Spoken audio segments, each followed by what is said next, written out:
We're back and better than ever. Oh my We're God. going to be talking about recent game announcements. We're gonna be What talking we've about been. PAX is a big Oh one yeah, we're talking about, yeah. We're going to talk about PAX 2017, the Game Awards, but not really, and and then just some other musings and things that we'd like to discuss on Elm City Geek Speak. absolutely. So stay tuned and listen up. I don't know why I said listen up. Now I know because you can't really watch this. Okay. Well, Arbitrary pause. huh? Arbitrary pause. Arbitrary pause. So I guess pretty much just say whatever. I don't. Yo, what's up? This is MC Chris. You're watching. No, wait, sorry. It's a podcast. Yeah. Yo, what's up? This is MC Chris. You're listening to Alamo City Geek Speak.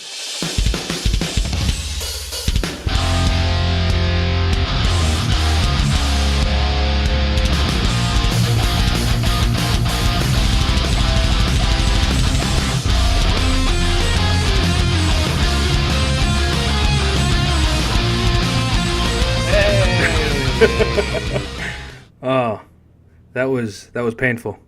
That was. You're right. it was someone's gonna listen to this and be like, oh my God, those poor boys. I know, right? They have so many gifts, but they're so special. Now, well, I mean, maybe they might think that we're special, like we belong in Professor Xavier's School for Exceptional Children. I would hope so, but I don't want to be Wolverine. Just to get that out there. Well, I mean, you're really fast, and you can run really fast, and you ride motorcycles, and you smoke cigars like you're going out of style. But Magneto can fuck you up. Yeah, you can. And, all that, crushed loneliness and, like, inner turmoil. Right? Like, my girlfriend died, but she wasn't my girlfriend. Is she my girlfriend? So I guess the question is, if Wolverine's girlfriend died in the wood, but she's not his girlfriend, did she really die? Well, she did. We saw her die. I mean, she kind of did, man. So, Right. Well, she also came back and killed everybody they loved. So, I mean, in a way, they're closer together than ever. all right, yeah, that went on too long. They did. My name is Pete. My name is Justin. We're Alamo City Geek Speak. Alamo City Geek Speak is a podcast about talking about where that man touched you inside of your therapy session. So we don't talk about that stuff. I mean, maybe we will. I mean, if you send us some funny stories. I mean, that's not funny, but what I'm saying is send us stories. But we're a San Antonio-based podcast, so this is your first time listening to us. I apologize beforehand, but we like to have fun. We like to talk about some weird shit. And we also like to talk about just pretty much anything that's going to be considered geeky, fun, nerdy, whatever. So every episode, we start every episode the same exact way. This time, it's been a while since we've done an episode, so it feels like this actually has some merit when I say, Yeah, it does. Pete, what have you been up to? Oh man, we haven't done an episode in like a year. It feels like it. like. Elmo City Geek Speak just celebrated, or really not celebrated, to like the littlest fanfare. Right. In fact, I just remembered it maybe last month. I'm like, oh shit, we've been doing the show for like almost a year. And I'm like, wait a minute, it has been a year. Oh shit, we didn't do an episode. But I guess to kind of circumvent that, me myself, I've been playing a lot of video games. I've been doing a lot of soul searching. I've been doing a lot of work-related activities that I don't want to get into because I don't like work. Who does? But I'm trying. All right, yeah, who likes their job? Well, I mean, I'm sure somebody does. Someone other, some sick son of a bitch. Yeah, so someone out there is a sadist and really enjoys, getting their ass, handled by like an 8-foot woman. Anyway, won't talk about what I like to do over the weekend. No, I just been doing a lot of bullshit, with video games. But I mean bullshit, I mean like playing them because I haven't been playing a lot. But, I've been starting to get back into it slowly. I guess I say this every episode, and I feel like it's kind of like a dead horse already. But I've been playing a lot of Diablo. And I recently went back into The Division. Oh, really? Kind of trying out the new patch. I think the last time we talked about this game, we were just like super disappointed with like the end game content, and then they fixed it, and then it's still okay, I guess, if you want to look at it as a on the flip side of things, like, hey, look, it's not a bad game for end game, but it's still not an interesting game to play if you're like already done with it. I don't have the DLC, so I can't speak on it. It's probably good. I've heard it's good. I've heard Survival's very good, actually.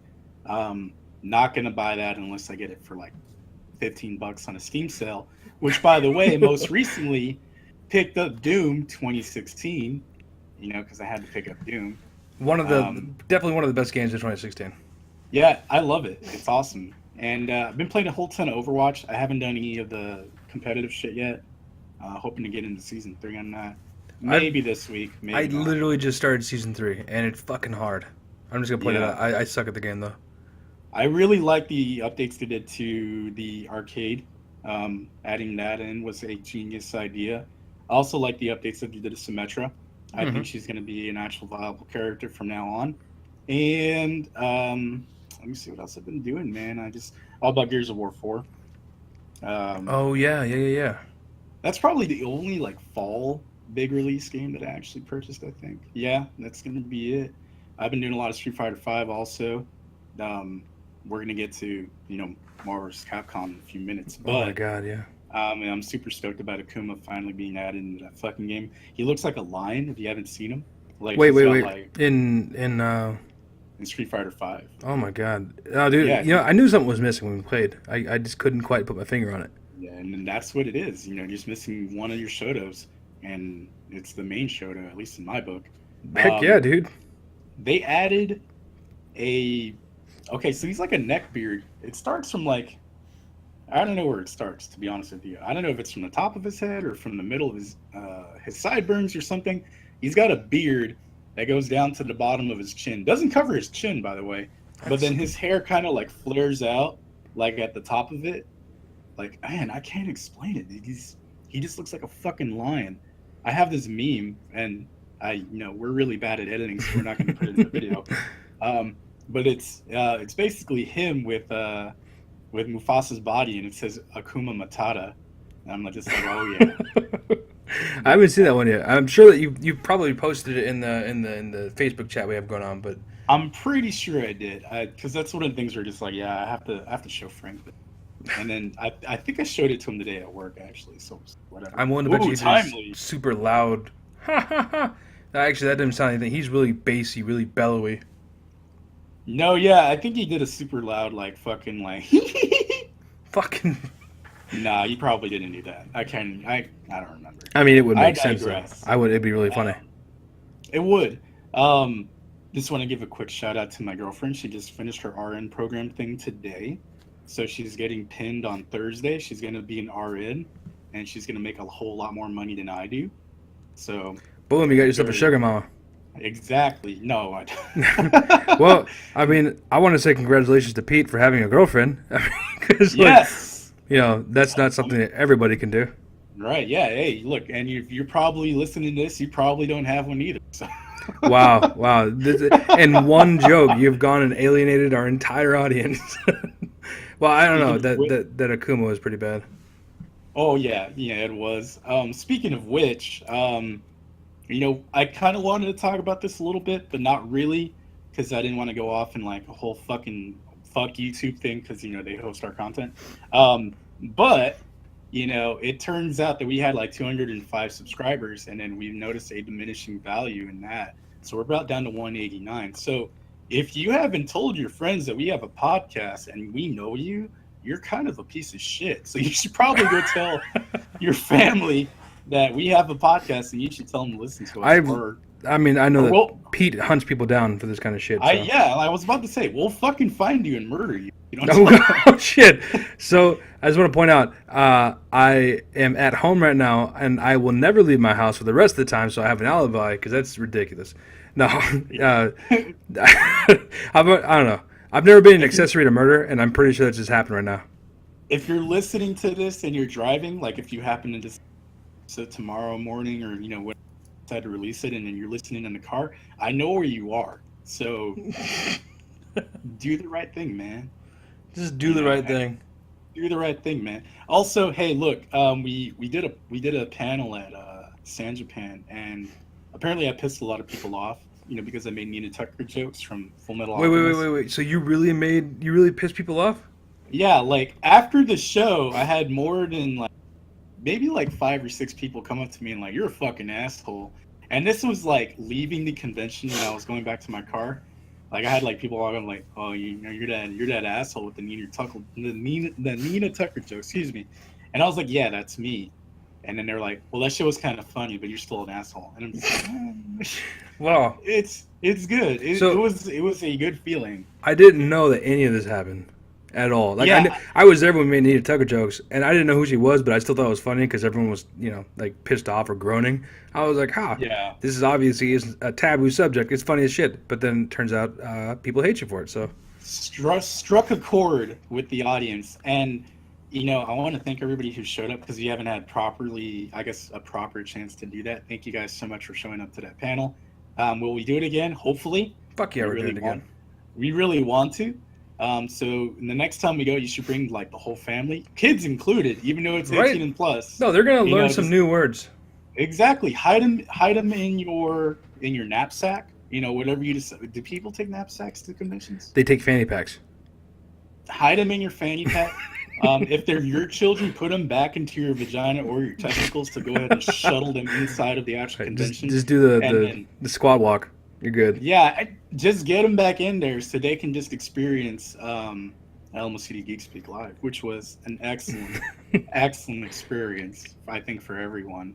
And we got to chastise Jared for like fucking 30 minutes. Oh my god, it was pretty brutal. There were some things that were not said that should have been said, and there were things that were said that probably shouldn't have been said. So it was a nice exchange. Yeah, it was. And with that, I mean, that's pretty much all I've been up to. So, kind of flipping the table here a little bit. Well, we're not really flipping anything. I almost flipped my table just for fun. I'm just segueing into the next segment where Justin talks about what he's been doing. I have the past year and a half. Past year and a half. Shit, hasn't been that long.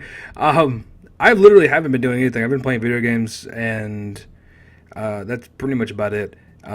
Brandon, my brother, he's been in a few episodes. They've had their baby, so Cambria Ray Hernandez. Congrats to somebody on the show having sex. Right. Boom. And not by themselves. Right. So, aside from that, I've just been playing a lot of video games. World of Warcraft Legion came out and fucking sunk its claws back into me. So, that's something I'm dealing with. I keep trying to get out. They keep pulling me back in. But beyond that, though, I mean, I've been playing a lot of. I got a 1060 for my computer, so it runs some great-looking games. Unfortunately, when I built my computer, I decided to use a mid-tier i5, so now I got a great issue where I can run Ultra, but I can't run Ultra because my processor's like, what the fuck is going on? So Right. Hopefully soon I'll end up getting an i7, even though I say that it's too much for them, or there's no need to have them. Why not? Why not have it? Man. That's what I'm saying. Future-proof it. I'll just get the i9 when it comes out. I'm just assuming they're gonna make an i9 eventually, Right. right? They'd have to. I mean, they do in successive order of like uneven numbers. So If they don't, someone's getting an angry letter from a white boy. Privileged ass motherfucker. That's what I'm saying, right? At least maybe someone will listen to me. No one listens to me now, except all of you guys, because hey, it's an episode and I'm talking and you can't stop me. They can technically close their phone or whatever they're using to watch. They could, but will they? Don't be that guy or a girl. No. Triggered. So other than that, You just assume their gender. don't be that squiddly spooch. Yeah, like I said, just playing video games, watching movies. I don't get to go to the movies very often, just for a lot of reasons. And yeah, same here. yeah, right. Well, you know what? The funny thing is, I always have money to go to the movies when I want to go to the movies, but I never do because I'm one of those guys who I don't want to go to the movies by myself. And when I do go by myself, I feel like super fucking lame.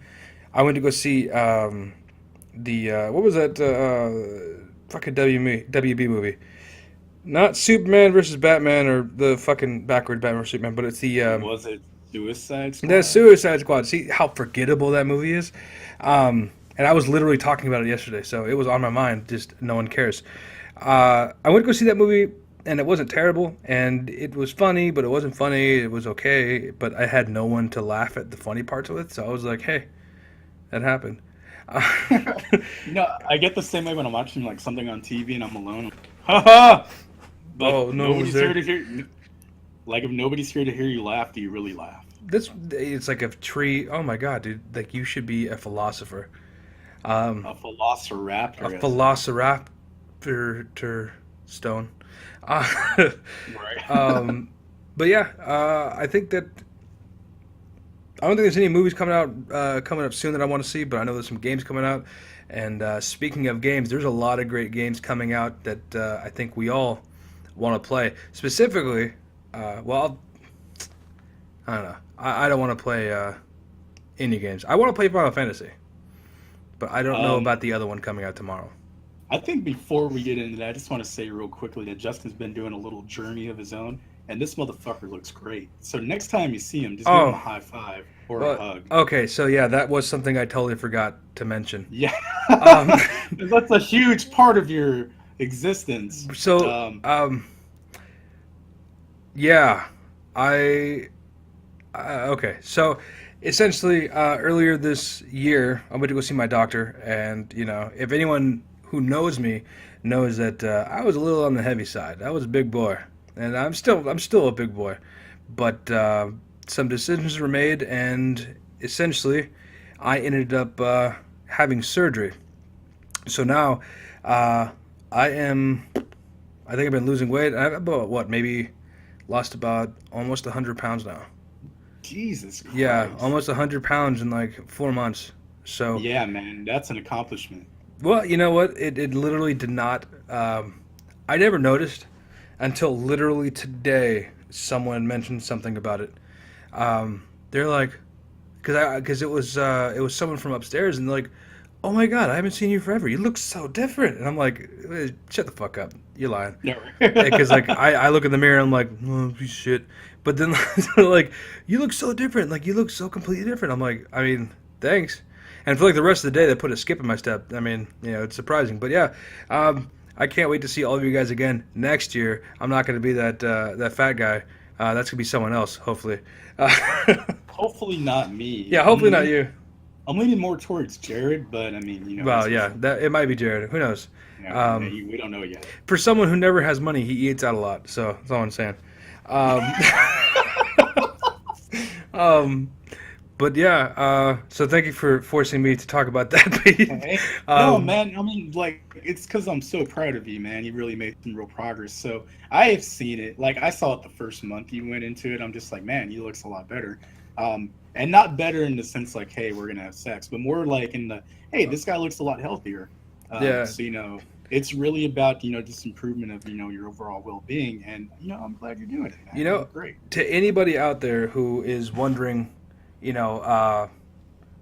maybe you're going through some hard things, or you're trying to lose weight, or you're trying to get in better shape, like, shit you not, like, some of the best things you could do is just to cut out sodas and cut out, like, sweet tea.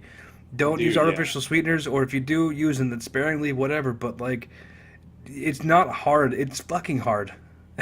Yeah, it's really beyond even just the like, this is like Doom. You're playing fucking Hurt Me Plenty, or whatever the fucking Walk in Hell or Nightmare or something. Yeah, Nightmare or something like that. Yeah, it is not an easy process. Having gone through it myself, you really should. I mean, just eliminate soda, man. If that's like the one thing that you need to get rid of, you'll start to see an improvement in your health like within a week. Dude, I can actually go up and downstairs without getting winded and shit, so it's crazy. Exactly, man. And that's the beauty part of it. You just like, oh man, I can do like a set of stairs and without being like, sweaty as fuck. Right? I'm talking like literally, like going down. We went, was it like 3 weeks ago? We had the fire alarm, and I was able to go down from fucking the 9th floor down to the 1st floor and be pretty much okay until that bee attacked me. But that was weird. Then I mean, fucking stupid bees. I'm just saying, like, even though you don't get sweaty on your face, like my balls get pretty sweaty. So wow, you got to give a little, to give a little. So, not only do I feel like I got no words, Pete. I got no words on what to say about your sweaty balls. Let's go to the next fucking subject. So in the itinerary, we're talking about games that are coming in. this is what we're trying to segue into. Final Fantasy 15 came out last week, and that game has been in development for 10, 11 years. And then The Last Guardian is going to come out tomorrow, 12/6, which has also been in development for 10 plus years. Between the two of those, you have 20 years of development for these two games. Now, I know a lot of people have played Final Fantasy 15 and they love it. I remember at the panel, this dude would ask me, like, hey, you going to buy it? And I'm like, no. Probably not, yeah. Probably not. Yeah, and it wasn't meant to be like kind of like an asshole thing. I just didn't think it was in the game. Because, one, we talked about Final Fantasy at the freaking panel and we're just like, oh yeah, you get like all these, badass upgrades and shit. And then like an Uber Rabbit, like, just fucking wrecks your shit right before you're supposed to get into this other thing, or a dragon wrecks your shit, and then a suit of armor wrecks your shit. So everything wrecks your shit. Everything wrecks your shit, no matter how hard or no matter how good you get. Everybody says to get good. Well, you can get good and you can still suck. Kind of like Dark Souls. Oh, very much like Dark Souls. Fuck that game. So it's one of those things where it's like, hey, look, you can devote all this time to it and you still might not be good. Whatever. That's why I don't like those games. I typically tend to just be like, hey, look, we're on an even playing field. It's this mechanics that's going to make me good versus somebody else. And then, I tend to get to more competitive games rather than single player games. If it's single player games, it's indie games, something I can pick up, for like 10 minutes a day. Or if I'm going to be just like, roaming somewhere. Diablo is very much a more reward for your risk than anything. So you're constantly being rewarded for not being good. And that's why I love Diablo. So I had a feeling there was something to do with that. I swear to God, like you go and do one fucking rift, and it's like, here's all these legendaries, and take some gear sets, take 5 of them, and here's all this fucking gold, and go max everything out and get your just take all this money. And you're like, I didn't do anything for this. Yeah, I know, right? And then Kane's like, are you fucking serious? Did you really find all these? He's like, oh, my hands will be busy today. Right, exactly. So that's why I didn't want to get into Final Fantasy 15, because all those games are like that, duh. But now I'm hearing that it's actually very good. And on top of that, if you've been like kind of keeping track with it or whatever, there's a 36-hour boss inside of the game and it's real time. So it's like, okay, for one, thank you for making that game, or Square Enix, to actually weed out, the noobs from the really hardcore guys. But at the same time, who the fuck is gonna play a 36-hour boss fight? Seriously. Well, I mean, I've literally seen people like cling to every single string of life they can in Dark Souls. We mentioned that before. I've seen someone like fight somebody, fight a boss with the naked dude with the sword and the fucking wooden board. I've seen people fight bosses with that, and they last a good fucking 10, 20 minutes, and that's very active. Masochist, man. It's fucking crazy. Well, shit, and there's also that dude who beat Dark Souls 2, I think, with the dance pad or some shit. So there are people out there who are going to want to fight a 36-hour boss fight. I mean, shit, I'd even try it, but I don't know. I don't know. I don't think I could do it. I'm getting too fucking old. My hat is off to those people who actually devote their time to actually do that kind of crazy shit. Now, the developers have devoted their time, and obviously to make 2 games. The problem that I think that everybody was having when they actually had a preview build of The Last Guardian, I think at E3 actually, so I was reading an article today, was that the mechanics to that game are very much the mechanics of the early 2000s or the mid 2000s. Well, yeah, and we were talking about early mid 2000s. We were talking about the possibility of bringing out maybe a new Ico or something, just bullshitting before the show. And that was the one thing about the Last Guardian that reminded me of Ico. The art style, for one, is very much like, broken down, dilapidated fucking temple. And in that one, you were a quote-unquote hero taking care of a defenseless girl. Whereas in this one, you're a little defenseless boy being taken care of, for the most part, by a monster. Right. Like a big bird, griffin, dog thing. So it looks cool, art style wise, and it looks pretty. It looks everything, but I just don't think it's going to hit the way everyone wants it to. The case in point, you look at Duke Nukem Forever. That game was vaporware for the longest fucking time. And then when it was finally being made, everyone's like, oh my god, yeah, we get to play as Duke Nukem again. And it came out, and everyone's like, oh god, we get to play as Duke Nukem again. because he was cool. If that game would have came out like fucking 15 years ago, back when it was supposed to come out, it would have been amazing. But it would have been a good game. Yeah, right. And then in 2008 or 2011, it was just a little too little, too late. And I think we're gonna have a lot of people who are going to argue the point for Last Guardian because it is Last Guardian. The weebs. The weebs, they're gonna be like, no, it's the Last Guardian. It's still really good. You know, it's just a little airborne. It's still good. But right.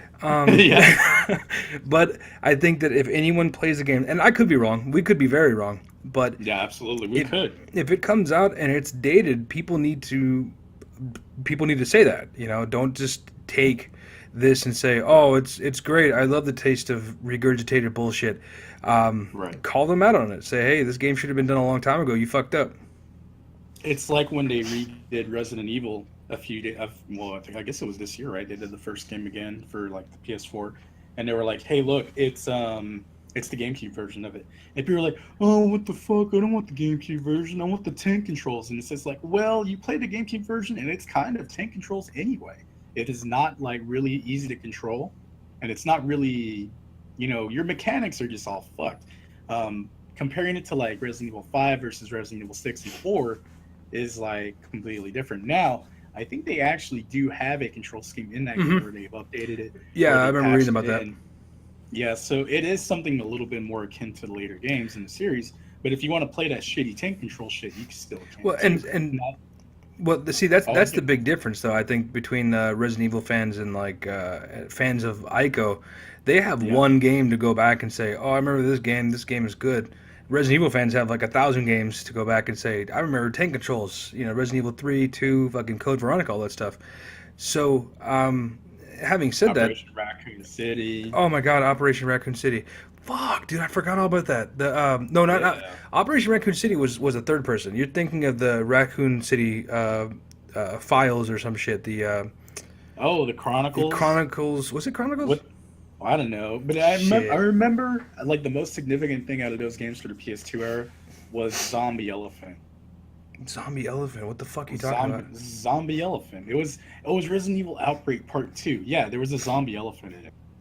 That's right. There was Outbreak. Okay. I've never seen that. I've never seen the zombie elephant. I saw the zombie sharks in I think it was the Raccoon Files Part 1 or whatever it is.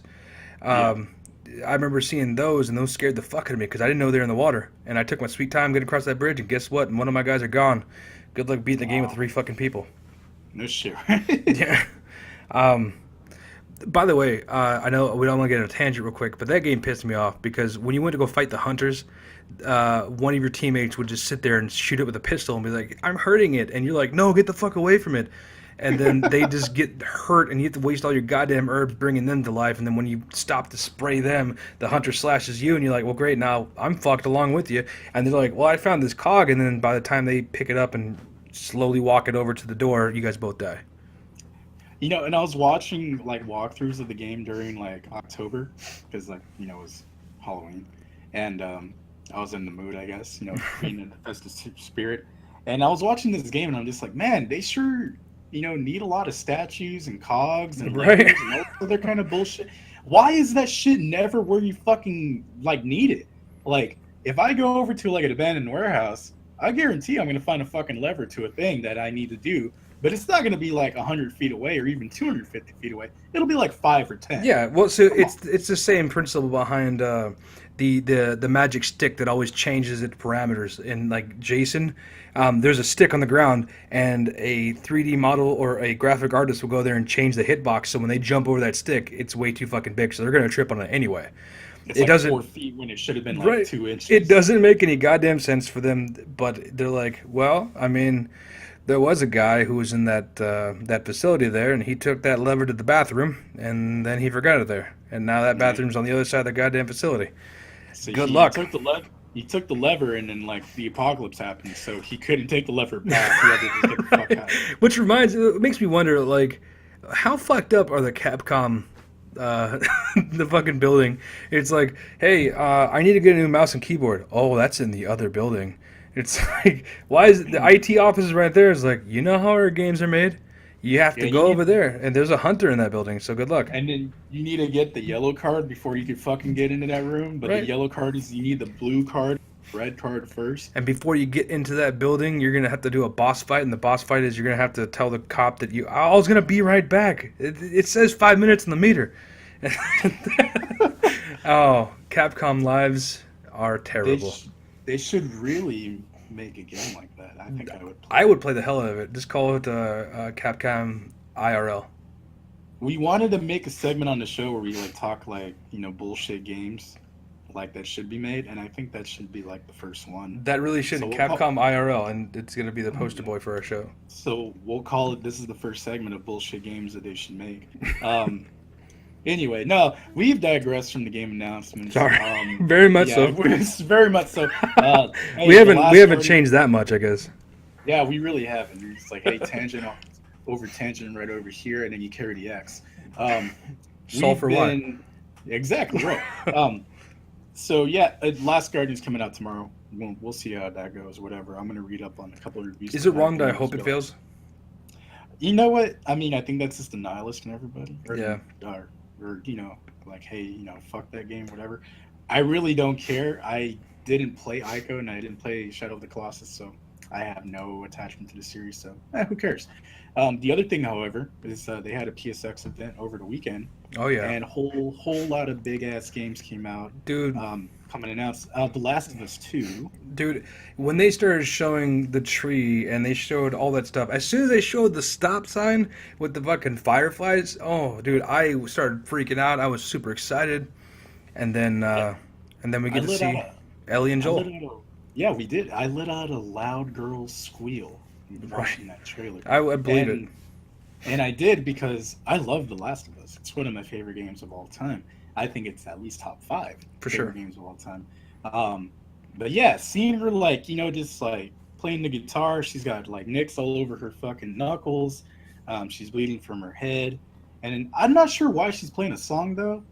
I guess it's one of those somber things where it's like, hey, I just went through a traumatic experience. I think I killed all these people. Well, you remember in the first one, for the trailer for the first one, they had that little guitar ditty.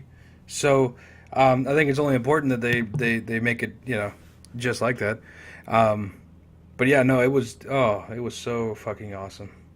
I cannot wait. And then Joel comes out at the end of the trailer, and like, you know, you can tell he's kind of old. He's old man Joel. You know, old man Joel, and like kind of like how he was in the first game. It's only 6 years after the first game, so it's not like he's like super old or anything like that. But the game is based on Ellie. You're going to be playing as her primarily throughout the story. So I'm more than sure they're going to do that old thing that they did in the first game, where it's like, oh, well, you play as Joel most of the game, and then surprise, you play as Ellie for a good portion of it too. Yeah. So hopefully they do both. I'm also really hoping that it is a co-op game, but not a shitty co-op game. It would be really neat if it was co-op. Ellie is old enough now. I mean, she was still old enough in the other game, or at least it kind of felt like they put her in a position where she needs to grow up fast. Right. And now with the second one, with her being at an age where it's like she's been through some shit and she's no longer that hey, I'll race you over here, this or that. She's more cautious. She's been with Joel for so long that maybe we'll see a game where one person controls Joel, one person controls Ellie, and now we have a truly like a unique dynamic experience that could make a survival game like that just explode with awesomeness. I think that would be probably the smartest thing that they could do. Now, having them, of course, even being said that, I think even them like going to attempt that way or anything else like that, they can't bastardize the way the mechanics work, obviously. But there's a little bit more leeway, I guess, in the type of things you could do and you can set up. Because, like, you know, in the first game, if you remember, you know, you're constantly thinking about how am I going to get past this room with all the supplies I have right over here. I think if you delegated that to two different characters, two different players at one time, that might be a little bit more fun. You know, I'm not sure if that's going to be something that actually comes into fruition. I personally think it's a great idea. The other thing, too, that we were reading on is that the game is the theme of the game is hate, whereas the first game was love. So, yeah, you have Joel with his love for Ellie. That's like his new daughter. In this new game, it's Ellie out for blood. I wonder if she's going to be going after the Fireflies because so that's what led me to believe, honestly, with all the dead bodies and the way the first one ended. Right. And if you remember the first game, you know, and spoilers, whatever. It's been like Well, it's years. been forever, so you It's get been over forever, it. so you can't fucking if you can't deal with it, just shut off the episode, whatever. So Or Joel don't. saves Ellie from from getting lobotomized, so that they don't figure out why she doesn't get infected or anything else like that. Takes her away from the Fireflies for his own selfish means, like, hey, you're my daughter now, and then pretty much just lies straight faced her at the end of the game, saying, hey, look, they didn't have a cure, it wasn't gonna work, blah blah blah, we just had to get you out of there. Moving into this new game, I'm hoping that she doesn't find out that that's what really happened. Oh, it's gonna happen. Like they're gonna Yeah. explore that. Because I think the developers, or at least the writers of that game, they just really, really, really like making you fucking cry.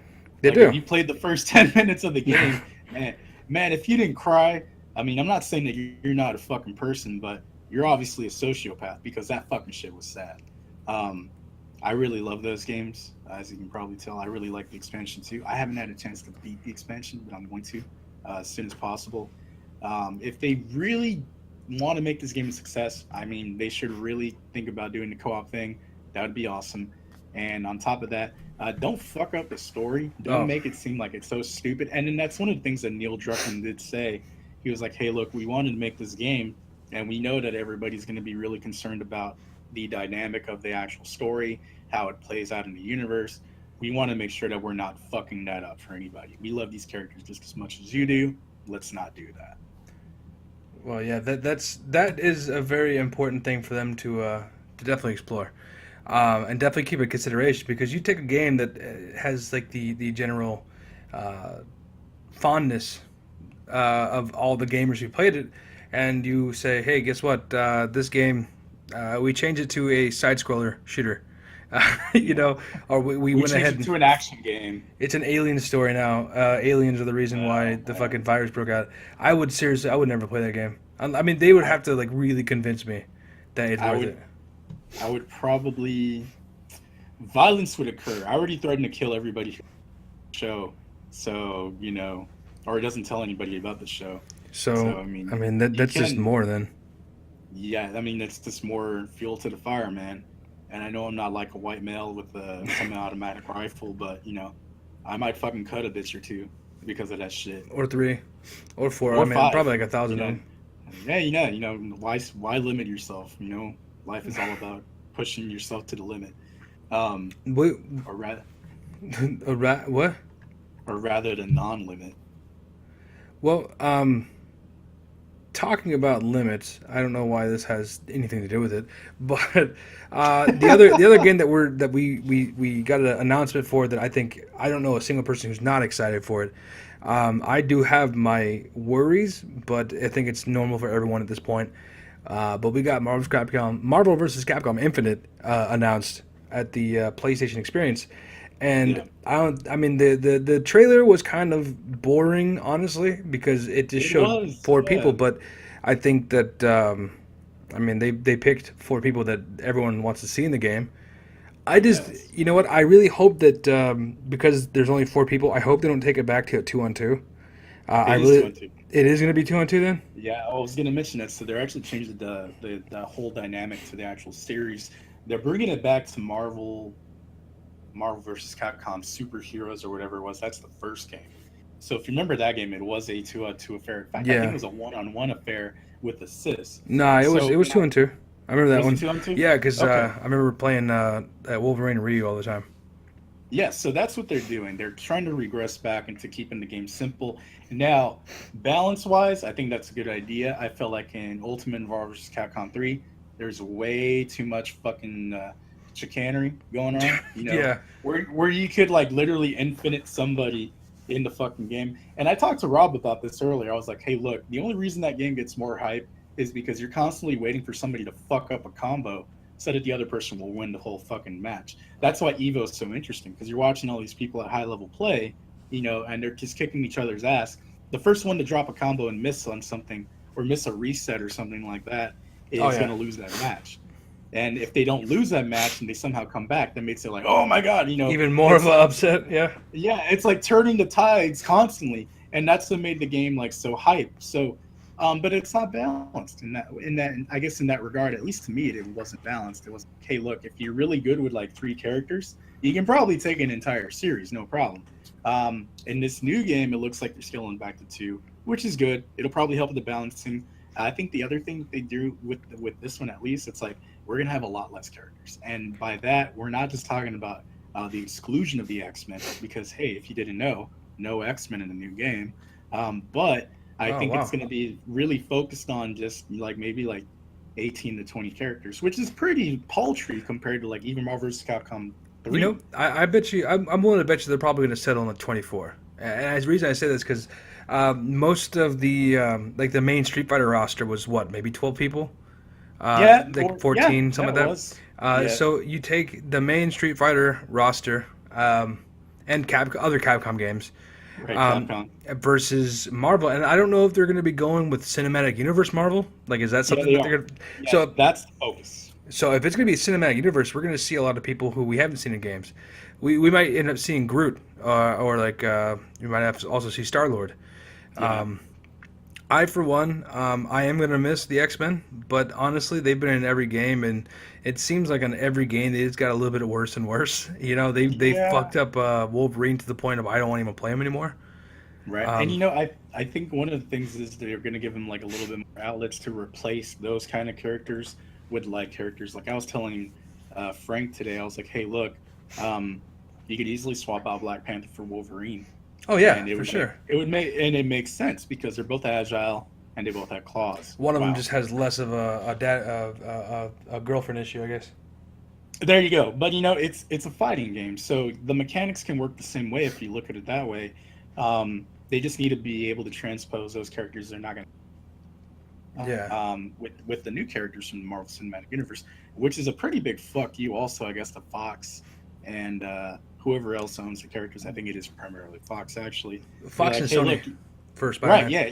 Hey, you guys ain't making any more money off of our characters. You know, we're not going to put them in the game. So that, in turn, I think is going to be a catalyst and then be like, hey, look, maybe we should give them back the rights to some of the characters. Maybe we shouldn't. Or just at least put them on lease, dude. Fucking put Marvel and Disney on a payment plan or something. You know, get some more money out of them, but give the rights to somebody else who can actually make a decent goddamn movie. Exactly. You know who's kind of a wild card though would be Spider-Man, because he's technically not part of the Marvel Cinematic, but Marvel had rights to him to make a movie. So I don't know if Sony's gonna be like, yeah, you know what, we kind of have a deal going on with Capcom, so fuck it, go ahead and put him in the game. I think that's one of those things where you can just be like, hey, look, you have to have him in the game. Yeah. You know, pretty much at this point. He played a really big role. I mean, small role in Civil War, but hey, like everybody's like, oh man, Spider-Man was so great, because he was. So I can definitely see him being in the new game. If he's not, I think it'd be riots. I think so too. I mean, and it just would bastardize the whole experience. Spider-Man isn't everything, man. He's like fucking Iron Man of like the Silver and Gold Age. You know he has to be in this game. He does, and one other thing that I think that would just make this even better, because this is a great opportunity. You know, bringing up the whole Spider-Man thing, this brings up a great opportunity for the Marvel Cinematic under Disney and for Sony to work together. If they can get some of the voices from the Marvel movies to do the voices here on the show, on the game, oh my god, dude! Like, you don't think it's gonna be a big deal, but having Robert Downey Jr. as Iron Man would be pretty cool. Or even having Peter Quill being voiced by what's his face? That guy. Andy Dwyer, yeah. I can't remember his the actor's name right now because I have poo brain. I really can't remember his name either. He's so important. World. Yeah, right. Jurassic World, man. If we can have him reprising his role as Star-Lord, I mean, that's gonna not only sell games based on star power, but also it's going to keep faithful to the Marvel universe, make that link, and then people are like, you know what? I think I want to go watch the new movie. And I don't think they want to do that. I guess in the sense that like, hey, Capcom has to pay for development and all this other bullshit. So I don't think they want to actually pay out the actors in that Capcom's way. like, hey, I tell you what, you give me $50,000 per person, yeah, we'll pay for it. Bring him in, Yeah. do a few lines, go. Right. Yeah, exactly. And that kind of like falls in line with the voice actors guild strike right now that everybody's Oh been yeah, doing. yeah. Like, hey, yeah, like, we don't get paid any better than the developer does at the end of the day. And really, that's true. Is everybody's trying to do crunch time, and then they might be working on a project for 3 or 4 years. I'm a voice actor. I can go in there in 3 months, and maybe even not even that, and do the work that I need to do, and then I'm done. I don't need to worry about staying up late. I don't need to worry about missing birthdays. I don't need to worry about people just going in and out of my life. So voice actors are striking because of this. They're actually striking on wages. There should be a level of like, hey, like I need to make money based on the sales of the actual product. Well, But that's at true. the same, Yeah.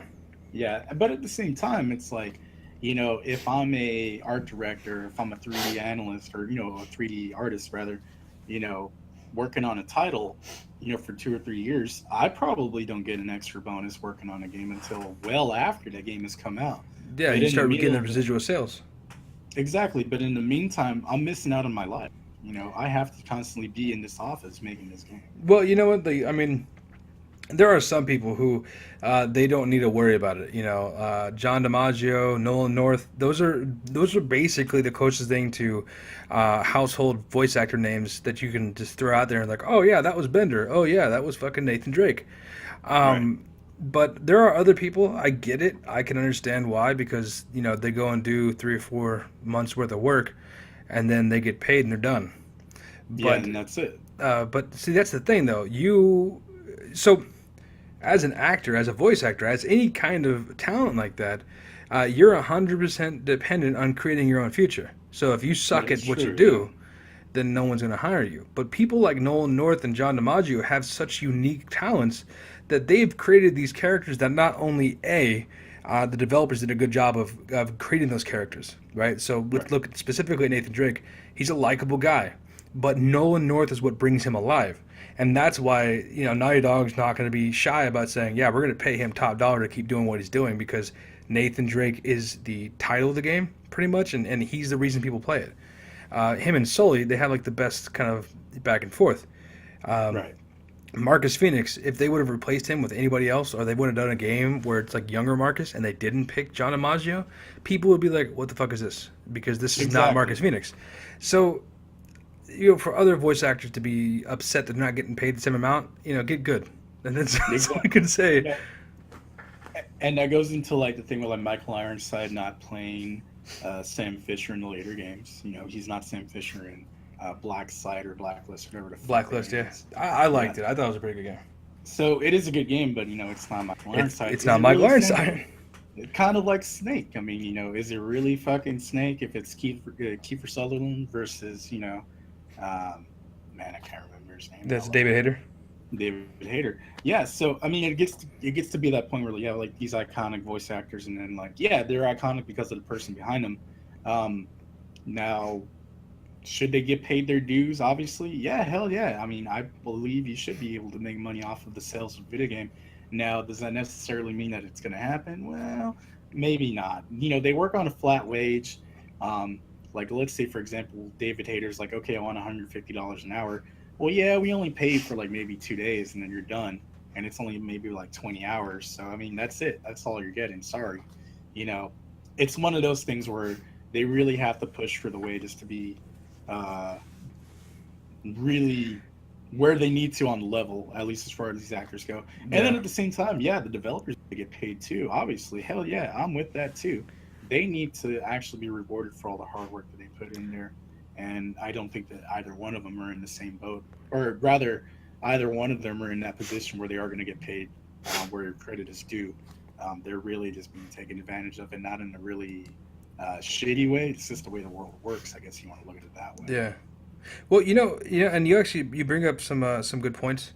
By the way, this is like a wonderful fucking way to get off topic, but really quickly, David Hayter, was it Kojima's idea not to have him on the show or the game? So I think it was a mixture of pressure from Konami to just be like, hey, look, we need somebody a little bit more iconic for the role. And I think it was also Kojima saying like, you know what, I think we just need to change things up. So it was either or. I know at the panel for David Hayter at PAX a few years ago, he didn't talk shit. I'm sorry, it wasn't even at PAX. It was at Alamo City Comic Con. He didn't talk shit in the sense like, oh, they kind of fucked me over. But he was also in the world like, they didn't ask him to be in this new game, pretty much. They just never approached me. I never got asked for it. And then it came down a little bit down the line where Kojima's all like, yeah, we just didn't want to do David Hayter this time. See, and I don't know. I guess I'm not I can't say I'm not a huge Konami fan. I love Metal Gear Solid, and I think it's Silent Hill is a pretty awesome game as well. But I'm pretty sure that this is probably it's all coming back to fucking what's his face, Kojima. Sorry. Long story there. Yeah, it's all coming back to Kojima. With him fucking not choosing David Hayter. It's him not making the decision himself, but I don't know. It's funny how things work out. You don't pick the best voice actor and then you lose your job. So, I kind of look at that as an unfair notion because I think Konami... Well, Konami fucked everybody over. Yeah, they had a lot of really bad business decisions, and, it's them and Capcom who was like, hey, how are you going to fuck up everything, faster than, you can say fuck up everything. Well, Street Fighter 5, right? Right, exactly. So between the two of them, I think, like, a lot of that, okay, we're just going to make a really bad business decision, and then that's what happened. Speaking of which, Kojima just put out that new trailer for Death Stranding, and I don't know if you guys seen this or if you actually looked at it yourself. You put two of the trailers together. The first one that came out with Norman Reedus, the new one that has Guillermo del Toro and Mads Mikkelsen. They actually sync up at some points with the actual trailers. Yeah, so when Reedus is holding on to the fucking baby in the first trailer, and it just like dissolves into oil. Of course, we don't see it actually dissolve, right? He just looks down, and boom, the baby's gone. That baby actually appears inside of Guillermo del Toro's little amniotic tube or whatever. But anyway, yeah, the baby disappears into there and actually goes into that new trailer. So that's fucking weird, dude. Like, the entire trailer makes no sense, but when I saw Mads Mikkelsen show up, I was like, okay, well, I don't know what this game is, but I guess I want to play it. Yeah, I just don't want it to be like fucking PT. I don't want to be scared as shit to play the game because it looks really cool. And I don't do well with jump scares because I usually throw remotes. But right. Yeah, I mean, it looks like it'd be pretty neat. I mean, that's really the only thing I can say. I'm very excited about the game. I mean, it came out on the Game Awards, whatever. And the reason that we don't really want to talk about the Game Awards because it was pretty. I mean, and I've used this term before. It definitely was the cringe of the crop. If you for sure. Well, I remember I saw some of the awards they gave out, some of the games they passed up on, and it really feels like it was just like the most. What games can we put on these pedestals in order to get the most viewers?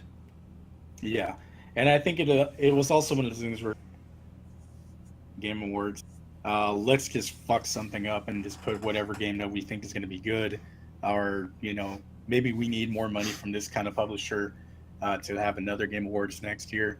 So, I mean, I don't know. I think it's all bullshit. Either way, that new trailer for Death Stranding came out. They have that new trailer for Halo Wars 2. I'm actually pretty excited about that game. I'm going to buy it, but I'm not sure exactly when.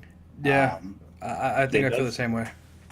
If you do get the Windows 10 edition or like the Ultimate edition, whatever, for both Xbox One and Windows 10, you do get the original Halo Wars game redone, which I think is a nice little cherry on top. And of course, it is by Ensemble Studios. If you remember them, Age of Empires. Oh my god, yeah. But it was some of my favorite RTS games out there. Yeah, absolutely. Well, I think the big thing that kind of had me stay away from the Game Awards is I was gonna go back and watch a video on it, but then someone told me that Overwatch won Game of the Year, and nothing against Overwatch, but I don't think it's Game of the Year edition. I don't think it's worthy of that. I think it's definitely deserves accolades, but there are some other games that came out this year that were just beyond that. I think you could argue that Doom got robbed in the category because I would definitely pick. And I guess it's really like it's a good IP, it's a new IP, but there's no single player story in there. so it's very heavily reliant on like how much multiplayer do you actually play. However, I don't know a single person who plays games that hasn't played Overwatch or is interested in Overwatch. Yeah. So it's one of those things where it's like, you know what? I mean, you can give it to them. Why not? The only other thing that I have, I guess I would say I have a problem with is I know that on, like, take Destiny, for example. We haven't talked about that shit in forever. There's really no story behind it that leads up to the actual game that's in visual. So you have to go back and learn based on these codexes and based on this and that. It's kind of the same thing for Overwatch. You have to pay attention to all these cinematics that came out, or you have to watch or read all this stuff to get the lore behind it. And then you finally start understanding that, oh, hey, look, that's why they're doing this. They're doing it because of those fucking robots or whatever. But There's a lot of external, lore tracking, I guess you want to call it that way, for that game specifically. I really enjoy the game. Like I said, I think it's one of the best games I've ever played, personally. It's always fucking high noon whenever I play.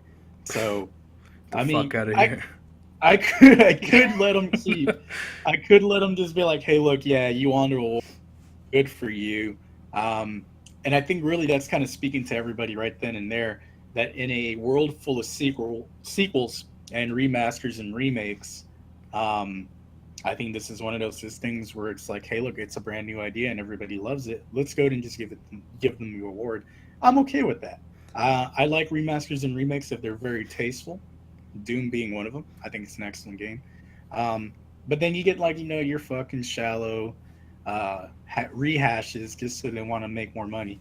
The BioShock collection that just came out. Even Skyrim. Skyrim's a wonderful game, but you know what? Everybody's played Skyrim. Yeah, unless they're going to change it completely and they're going to add like a whole new world to it, it's still the same game. It's still Skyrim. You're still going to listen to Parthenax being old ass dragon for like fucking 3 hours, and you're still going to yell at goats so that they fly off a fucking mountain.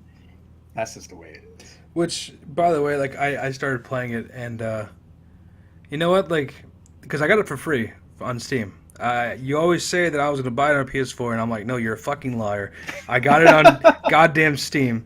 So I have it on Steam because I had the Legendary Edition, and I started playing it, and I was like, it's the same fucking game. So it's like, I got to the part, like, he's like, oh, like, what did you do to get on this thing? And I'm like, no, turn it off, because like I don't fucking care anymore. It's like, you've already done this before. Right? Let me be a Jarl and just sit there and drink meat, it'd be fine. But I think that I get it. A new IP is always going to win out.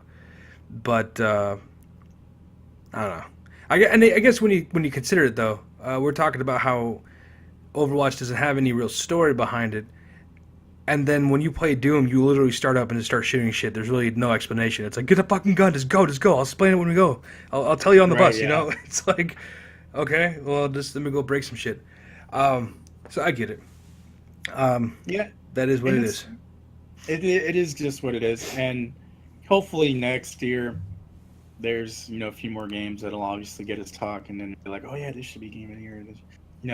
There really needs to be more risk taking, I think, in a way that developers can kind of just be like, hey, look, we can put a lot of money into this, but let's make it good. I think that kind of mentality is kind of been lost on game making. Hey, we could be wrong, at least as far as the Last Guardian goes, but it might be actually a good game. We don't know about it until we actually play it. Yeah. And it just last on this, it just kind of bring to mind developers like CD Projekt Red when they came out with Wild Hunt. Every single Witcher game has been a brand new experience because they've introduced new ideas or new gameplay mechanics. So I think that everyone can kind of probably take a note from them. Definitely. Every single game that they've put out for The Witcher, it has experience, and they've just improved on the previous formula. Like, they put out The Witcher, and I remember The Witcher came out, and everybody's like, oh man, fucking sucks. But then they put out the Enhanced Edition as a free update, and then, they just started selling it as the Enhanced Edition, and everybody's like, man, they made it so good. Like, they actually went back and polished it. And I really think it has to do with the money that they actually invested in that game versus the money that they got back. I think a lot of people are really excited to be like, oh man, it's a really, really good game. You should buy it. And then they're like, oh man, it fucking sucks, but I bought it anyway. And they got a really good return on investment, and that's what we have today. Yeah. Well, I mean, Wild Hunt came out and fucking killed it anyway. So, Hell yeah. I mean, that just comes down to show that I mean, it has nothing to do with the pedigree behind the game. It has everything to do with the way you market it and the way you show support for those. So Witcher 1 came out, you're right, it was not doing very well because it was really hard to get a hold of, get a hang of, and this and that. So they released the Enhanced Edition, fixed a lot of those issues. Released the second one, had a cool premise, had a really awesome intro video, but same thing, it was really difficult, and some people just didn't get into it the way they did with the first one. I say some people because it was like maybe 5 people at this point versus everyone. Second one outsold the first one, I think, at least for initial sales. And the third one comes out, and it's like everyone's like, nope, this is the only game I ever want to play ever again. This is like World of Warcraft offline, and it's pretty fucking awesome. And then you really could just play that game continuously and just still keep finding new crap in there. Or your fucking horse can get stuck on a roof and then just be like, well, I gotta get the horse down off the roof now. Right. So, with all that being said, there's a few last things we want to talk about. One of them for sure is going to be PAX 2017. It's coming up in January. Yeah, man, we're 52 days out, according to your calculations. Yeah, well, that's also the website. Told me 52 days. So, I mean, I'm no math wizard. I ain't got them learnings. But, yeah, 52 days out. So, PAX last year was awesome. It was really great. I think this year's going to be even better because we're both in a better place as far as physically is concerned. So, oh, my God, yeah. It's going to be so much easier. I was walking around last year fucking cane and shit. Right?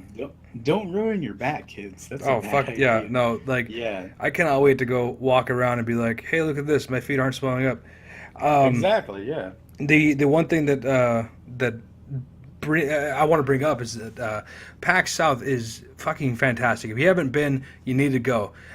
They are still selling individual passes. They don't have weekend passes anymore. Go Friday, Saturday, or Sunday. Personally speaking, Friday and Saturday are the days to go. Sunday's kind of a really relaxed day. That's the day when all the families come out. So go on Saturday or Friday to get the most out of the fun panels and stuff. You see a lot of great people there. You play a lot of great games. You get to stand in line, so that's always fun. I mean, you're never alone if you're in a line. And you're never alone, exactly. And there's always somebody to talk to, like when we play that Resident Evil game, it's just like, hey, this guy over here.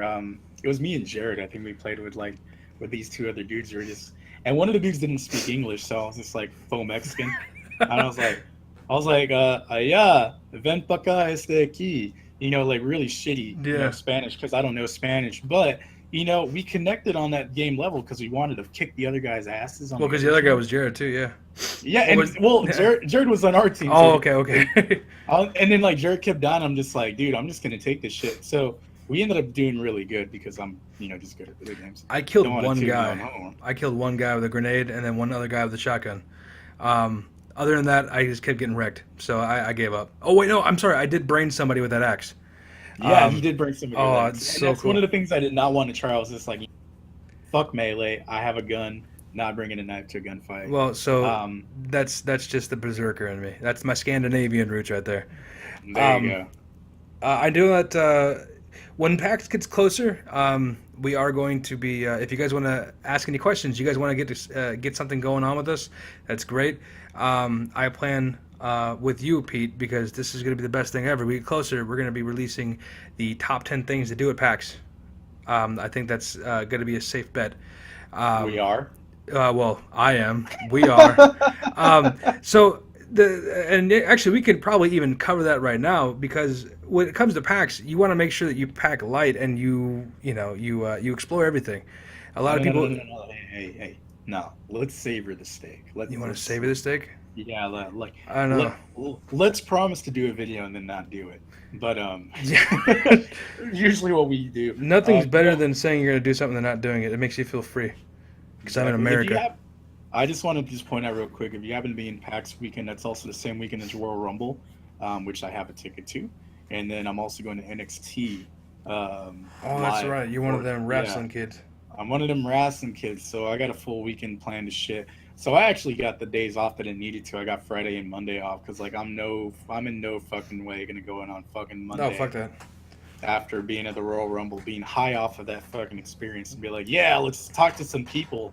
Actually, Yeah, no, I think I'm gonna be gone Friday of PAX, and then the whole next week, because we're going to Oklahoma to go see my mom. So it's gonna be a vacation, and everyone needs a good vacation. Absolutely. So I mean, I have one more thing to talk about. I don't know if you have anything else you want to talk about. No, other than the regular plugs, follow us on everything. Yeah, follow Facebook, YouTube, Twitter, you know, all the good shit. We have a website. You don't have to go to the website. Obviously, we haven't been keeping up with it, but we're going to try harder, I guess, moving into 2017. Yeah, 2017 is a new year. What? Yeah, this is the first step to just, being like, hey, look, we're back. And if you didn't know we're back, then now you do. We're back, a goddamn dinosaur movie. See, it's the title. Right. The last thing I want to talk about, Pete, because you've asked me this question probably about 1,000 fucking times, and I never had an answer for it. Where did the horns fit? Okay, so check this out. Later in the future of Darth Maul, he takes over for Death Watch. Okay, he assumes the role of one of the Mandalorian commanders of Death Watch, and he has to put his armor on, and he does file his horns down in order to fit in the helmet. So fuck you. Jesus. That's how the horns fit in the goddamn helmet. So we could put this to bed, and we could say he files them down. It wouldn't be the first time he did it.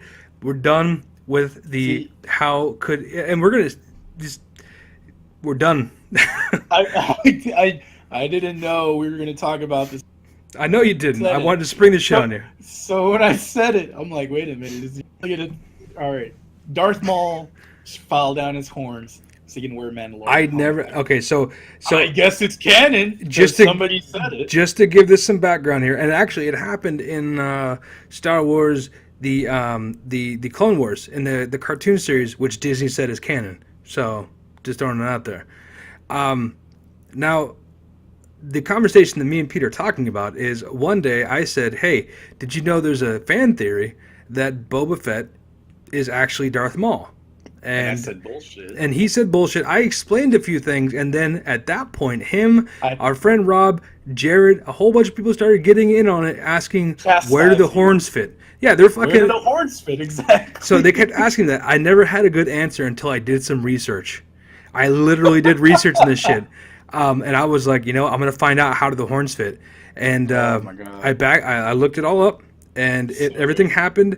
He was trying to escape from Emperor Palpatine to discover who he was, and that was the best way to do it. So they still think that Darth Maul may have killed Boba Fett, and that is who is Boba Fett now.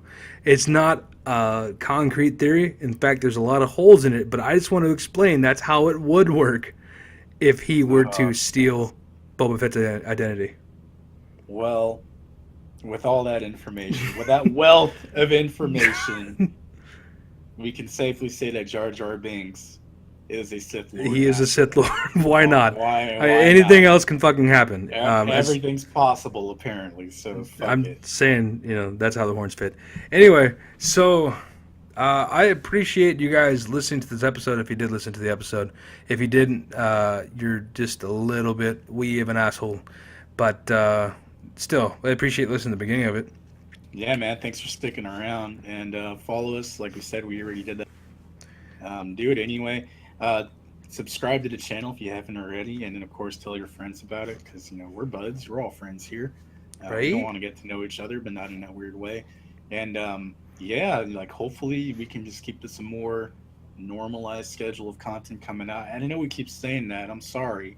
But, now that I don't have to stress about everything in the fucking world at work, I'm a little more open to just being like, yeah, we can talk for maybe an hour a week and just see what's going on. I think now that we're both in just a better place, honestly, it comes down to the fact that these past couple of months, it's been crazy. Going through stupid crash diets and going through surgeries and going through family stuff and this and that. It just makes it easier now to be a little bit more manageable. So we're going to try to come back at you guys with some fresh content. If you guys have any ideas, make sure to tell us on Facebook. If you guys have a suggestion for a topic or you have a question, something you want us to answer on the show, just let us know. We'd be more than happy to put you up on the show. Like Ozzy Osbourne, we're going through changes. With Oh, that, we say Crazy Train. My bad. well, yeah, that too. I guess, right? I guess we're done, man. This is the end of the episode. This is the end of the episode. It's I think we need to cue the sad Hulk music. If it's not, it's probably copyrighted, so they'll come after us. Yeah, definitely not gonna put that in there. I don't want the fucking Yeah, episode. just It's a podcast. look up the sad Hulk song on another tab of YouTube and listen to it while listening to the end of this episode, and you know how we feel. Look up the trap version because why not? Yeah, trap version. You got it's fucking 2017 somewhere. All